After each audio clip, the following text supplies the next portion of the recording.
Welcome to the Hoops Rehab Show on a Wednesday night in the NBA with Game 1. That's all I got to say. Woo and Damn, what a finish that was. And a choke job by the Knicks with Reggie Miller on call. Welcome to the show, guys. We got a lot to unpack here. How you doing, Eric? I'm good, man. Definitely a lot to unpack. I told you Knicks do not lose game 1 and definitely don't lose the way you did. And so I know we're going to get into that. But yeah, pretty good. Awesome night of Eastern Conference Final basketball. How's it going with you?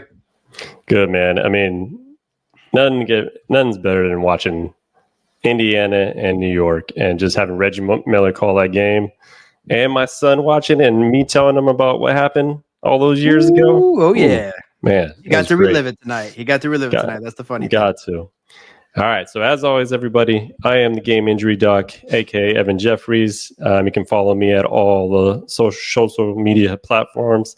On my right is Eric B. Mack. Please follow him at all Instagram, Twitter, all those good places there. And, of course, our Hoops Rehab page on YouTube. And our podcast, which is on Apple or Spotify or however you get your podcasts. So please subscribe to those channels, rate, comment, and kind of get us some love there while we do this NBA playoffs. So, and before I get started with the game, as always, everybody, please comment if you're live right now, either on YouTube, Twitter, or Instagram. We love to interact. I want to get your guys' thoughts on Game 1 of the Eastern Conference Finals. All right, Eric, let's get it cracking.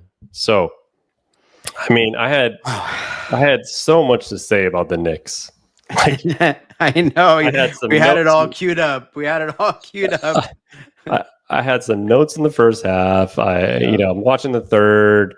You see Brunson go out, with 5 fouls, and they go on a 16-0 run, or was it 16-2, something like that. You're like, oh, this game is over, right? Cat's talking trash to Siakam. It's got to be over. No, it isn't. Not for the Pacers. No, obviously. What do you think of what happened in this game? So you're saying there's a chance, as long as the Pacers have some glimmer of hope, you can't count them out. So they were down 14. I got it here with 2:51 left. So that is 99.7% probability that the Knicks were going to win that game. And so, wouldn't you know it? Mr. Nesmith got hot. Obviously, Hallie was just amazing, which I know we'll get into. I got into OT. I was like, Knicks, you do not lose this game. I know it's just one game, and one game. It's not 2 games. It's not 3 games, but it just feels like 2 games in a weird way because you just have to. I mean, history shows you win it, and so Knicks played great basketball. It was a little bit high scoring, which we talked about yesterday. I believe that we were comfortable for the Knicks if it was a high 90s, low hundreds type of game. And the higher scoring it got, I think the more uncomfortable it would get for the Knicks. And it would be more where the Pacers want to be at. And so, what did you see out there? I know there's a lot of plays we're going to get into in terms of down the stretch, but overall, obviously a tough loss for the Knickerbockers. Yeah. I mean, Aaron Nesmith, right? So you're watching him hit a couple of threes. Sure. And you're like, oh, okay. They're still down by like 14, 11. Then he hits 4 in a row. And you're like, okay. I mean, he's got a good shot. Then he hits 5 in a row, right? And it just keeps going and going. And he hits 6 in a row. And then I'm just like, there ain't no way they're going to lose this game. And then the Pacers just literally start swarming on defense. Like Reggie Miller throughout the broadcast kept saying, like, I don't know why Miles Turner's not in the ball game, things like that. But they got into this lineup that was able to just switch everything and move as quick as possible. And it caused so much chaos for the Knicks down the stretch. I mean, I've never seen Brunson look so like he didn't know how to dribble anymore. Like he was bouncing the ball for things. He was getting bumped off his spot easily. And the one thing the refs weren't doing were going to call any of those ticky-tack fouls. They were not going to call anything. They weren't going to bail him out. They weren't going to bail him out, in that moment for sure. And I think some of that is his reputation, right? I know we could probably get into SGA and some of the free throw merchant that people keep talking about, but Brunson's kind of the same type of player. He knows how to create a foul, and they just weren't given any of that down the stretch. So credit to the Pacers. I mean, unbelievable job. This is, what is it, the third time this playoffs? Do you have that stat available, Eric? Yeah, so I posted this May 6th. Heading into these playoffs, this is just incredible. So since 97-98, if a team was down 7+ points with the final minute of a game or overtime, right? Regulation or overtime, the teams are 1 for 1,640. 1 for 1,640. You know how many times the Pacers have done that this playoffs? Not 1, not 2. 3 times. Like that is incredible. Like we're seeing things that have never been done before. Again, once in almost 30 years, 3 times these playoffs for the Pacers. Team of Destiny? Anyone? Team of Destiny? I don't know. They're going to the finals. I'll tell you that though. Oh, we'll talk about that later. But yeah, they're going to the finals. One thing I will say about these Pacers, and we highlighted this when we did the Knicks Pacers preview, is just like, you cannot count this team out and underestimate them. And I don't think the Knicks did. No, not at all. This was like a tough game throughout the whole game. Like it was back and forth. And then Knicks only separated when Brunson went out, right? But these Pacers just have this ability to shoot and get open as quickly as possible. And like Haliburton, and I said he was going to be the key to this game, right? Like if he is distributing the ball like he did and scoring, like he's pretty much unstoppable because he gets the offensive going. And these guys are just flat out shooting threes. They're getting easy baskets. I mean, even the end of the game, Obi Toppin getting the dunk, right, to like seal the game there. It was just unbelievable. Like they just do such a great job and can play 10 deep, which is crazy in the playoffs here. I mean, they're deep like OKC, to be honest with you. Yeah, we talked about that yesterday. Like obviously one is a little bit more defensive minded and one was more offensive minded, but similar strategy with just playing a lot of guys. And so, hey, maybe that'll be the finals, but we got a long way to go. And so there's a couple plays that is just so fascinating to me. One was obviously the 2-pointer that we thought was a 3-pointer that bounced up Kawhi Leonard style, went in. But we were talking about it earlier. You probably recall where Haliburton had I don't want to say an easy shot, obviously, but he had a free throw line 2-point shot to tie the game. And he like took 2 big old steps back. And that just tells you this is like this age's NBA, right? This generation. And this generation. And he obviously didn't get the 3, but he was going for it. And so, man, that was just like something else. I'm like, man, you got like a little mid-range. You could just knock that down, go to OT. It's almost like he was about to shoot, and then he was like Reggie Miller, and he like stepped back to go to the 3. Like how Reggie Miller stepped back to go to the 3, like to tie it up. It was like still, same thing. Reminded me of just like, wow, like he was like, no, I'm going for this thing, and I mean, he obviously thought he had it, and the Pacers thought he had it, and then it's crazy to see that his toe was on the line. But man, remarkable comeback by the Pacers, and let's get into the Knicks psyche right now. At this point, I mean, you know how we talked about game ones are so important. And the fact that a road team has already stolen one, and it was the game 1 in this fashion, how do the Knicks come back from this in game 2? Well, Knicks it's not going to be easy, but you got to just get it in your heads that it's one game. It's going to feel like 2. Yeah. But it is one game. You got to treat it as like we weren't up 14 with a couple minutes left. It was a dogfight. We lost to a really good team. Yeah. I really did think after 2 games there would be a split. I just thought it would be really important for the Knicks just to set the tone for the series and get this game. Now Knicks are forced to win 2 out of the next 3, and more importantly, just 100% got to get game 2. That's all that matters now. And so I think they just gotta tell themselves, hey, look at where we're at. We're in the Eastern Conference Finals. If we're going to be down on ourselves now, then let's just go home. So they got to think about the things that they did well for 43 minutes or 45 minutes, right? Yeah. You gotta, like you said, we jotted down so many things that the Knicks did well. And so we can lose sight of that, right? Because we're reactionary. We're going to be talking about the Pacers tonight and how they won. But the Knicks have to look back and say, hey, how can we duplicate this? If we're up 13-14 with a couple minutes left, we're not going to lose that game again. And so that's where I think Knicks got to kind of really, it's all going to be here at mental this point. Yeah. I mean, like first half, I thought Mitchell Robinson coming in and given those 8 minutes where he got like 3 offensive rebounds within like a 2-minute span, which was just like, man, they're going to have a tough time against this Knicks team. Right. And Brunson was on, everybody was kind of on fire. And, Karl Anthony Towns had a great second half. And you thought, okay, if you would have told me that Brunson were going to get 43 and Karl Anthony Towns was going to get 35 and you lost that game, I mean, to me, that's shocking, right? You had your 2 superstars handle their business. But we've seen a stat in these playoffs, and Eric's favorite stat with his man, OG Anunoby. If he gets 20, they are 6-0. How much did OG have tonight? Well, we like to poke fun at it, but he had 16 and they lost by 3. So if I do the simple math, if he would have 20, they would have won by 1, right?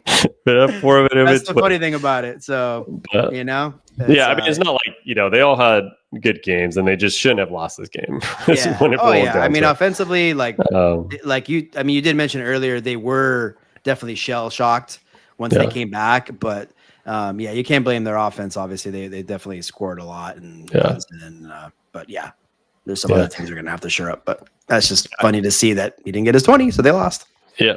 I did want to point out though, I think the only thing I see the Knicks getting in trouble this series is they're pretty much 7 deep right now. Oh yeah. Like you're going to play Mitchell Robinson and Miles McBride. You can count Cameron Payne, but he got 10 minutes and he's not really going to be a factor. No. Now, you know how Tibbs loves to play his starters.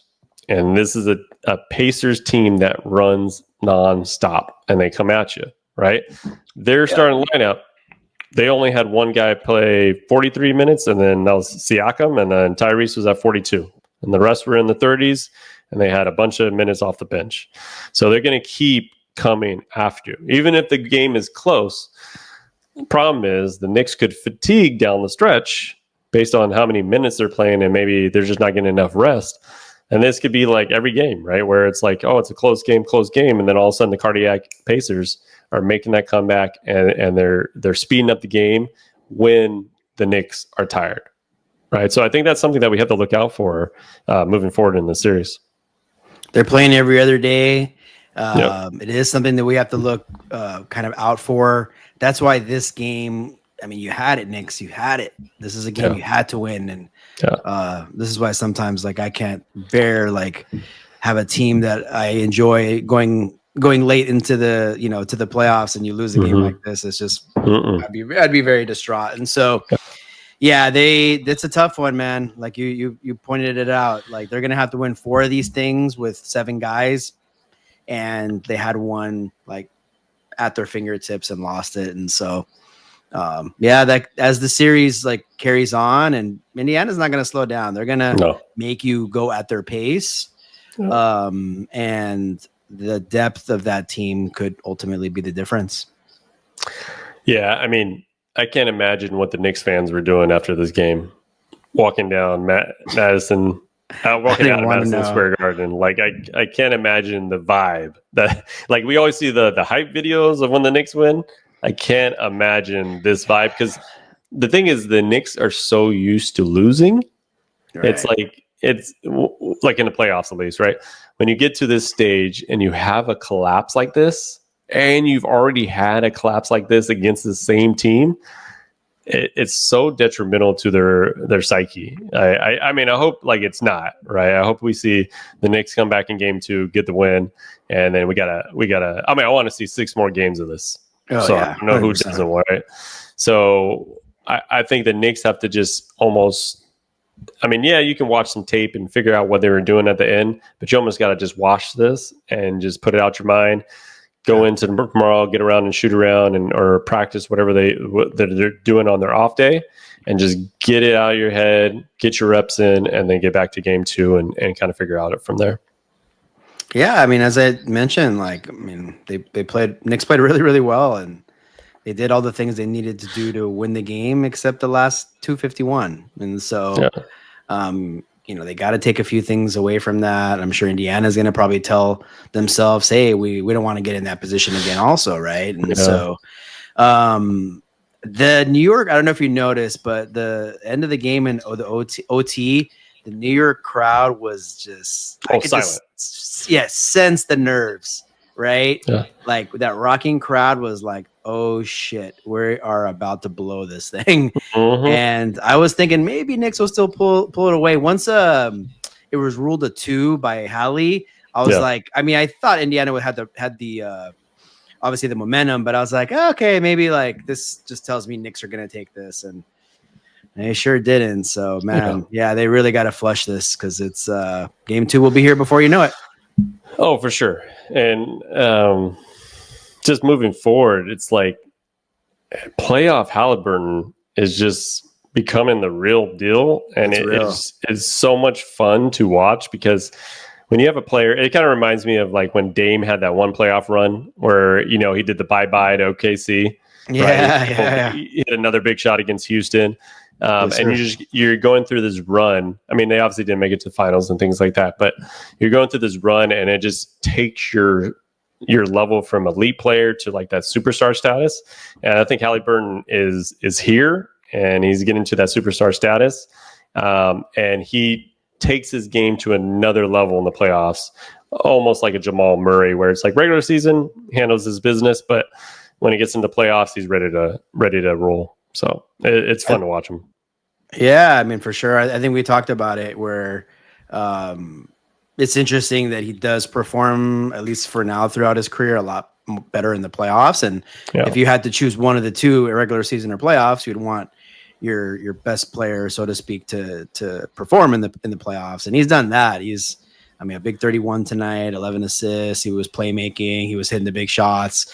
Like the thing about these 3 games that I talked about with like having those huge comebacks, Haliburton was all over those comebacks. Like, he was the one hitting the big shot, and I believe all of them. So, if I'm not mistaken, I'd have to think about the first one. The first one he hit that 3 against Milwaukee, and then against Bucks. Cleveland.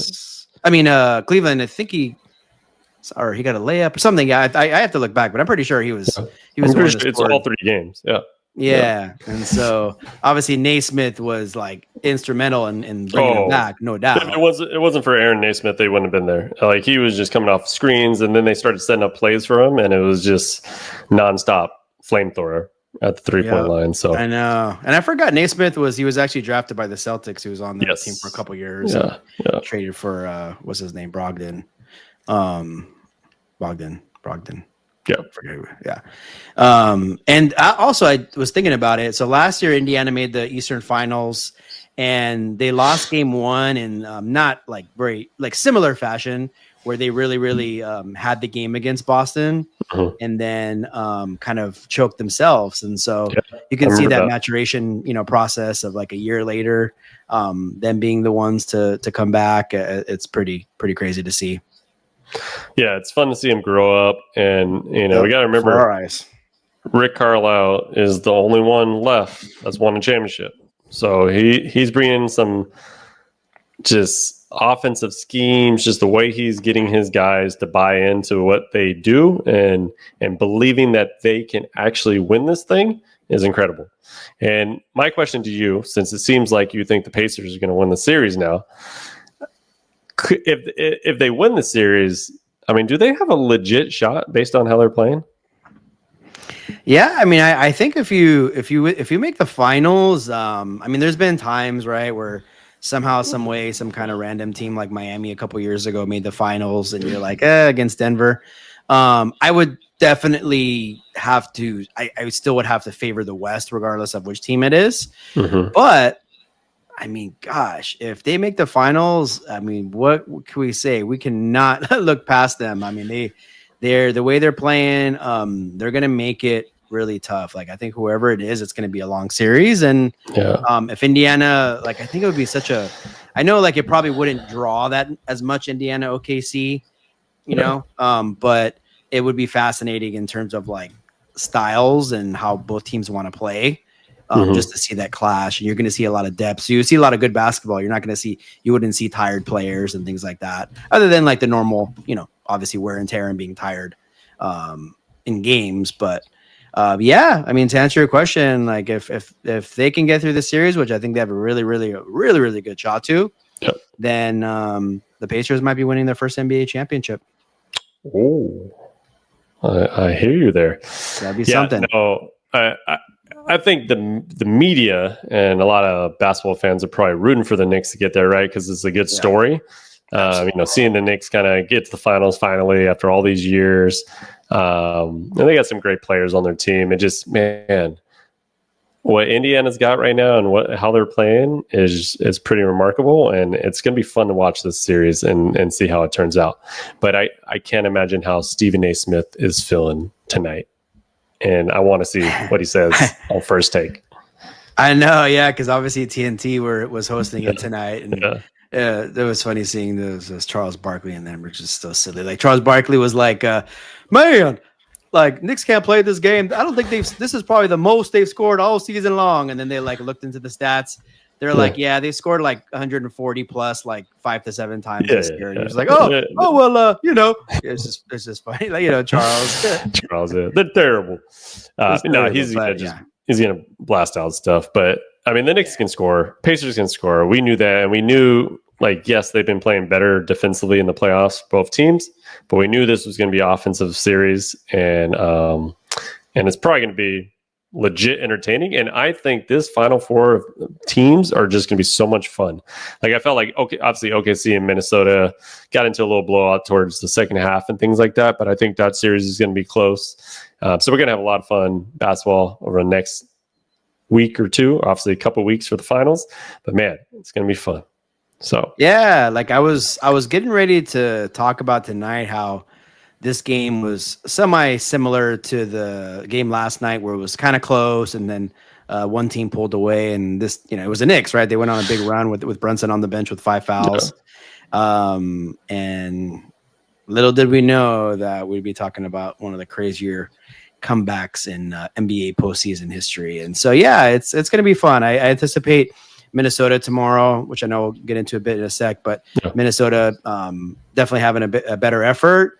And then I'm hoping Knicks win, game 4 just from Friday game 2, just from a competitive standpoint, because obviously if they lose it, we can say goodnight. And I just don't know how many games it would be, but they got it. This is it'll be the same feeling as when the Knicks won 2 games in Boston, where you're like, all right, this is probably Rap City.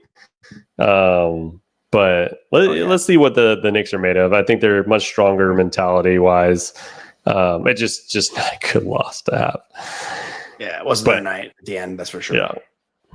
All right. So you almost wish you would have. I was gonna say, you almost wish you would have just had one of these funky games and got blown out and like flushed it. Yes. Totally could flush it. You would much rather have a blowout than a choke job like this game. Like, there's no way. Mentality, you're like, okay, we could watch it. We could watch that. We don't need to watch video. We got blown out. Let's just regroup and go to game 2. This is more like you go to the locker room and there's probably nothing but silence because they're so pissed, right? 100%.